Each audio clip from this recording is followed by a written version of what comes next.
নমস্কাৰ ৰাইজ, কি খবৰ আপোনালোকৰ? আশা কৰিছো সকলোৰে ভাল। দেৰিকৈ হলেও ৰঙালী বিহুৰ ঢেৰ শুভেচ্ছা সকলোলৈ। কোনেও নাচাব, যিকেইটা মানুহ আছে আঁতৰিয়ে যাব।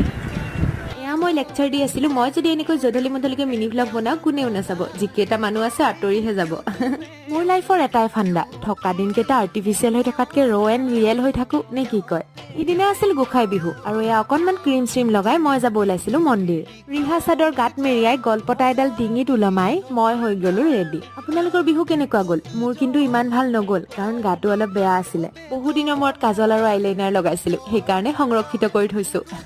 তাৰ পিছত এয়া গলো গৰখীয়া মন্দিৰলৈ। গোসাই বিহু বুলি চাকি এগছি দিছিলো, যাতে পৃথিৱীৰ সকলো ভাল মানুহকে ভালে ৰাখে। বহুতে সুধি আছিলে মিনি ভ্লগ কিয় দিয়া নাই, ইফালে যদি গা বেয়া, আনফালে মোৰ ভ্লগ এডিট কৰিবলৈ এলাহ। And this is my Bihu look. Out of 10 কিমান দিব আপোনালোকে? অকল বিহু বুলিয়ে নহয়, আমাৰ গৰখীয়া মন্দিৰত সদায় এনেকুৱা ভিৰ হয়। আজিলৈ আহিছো, যদি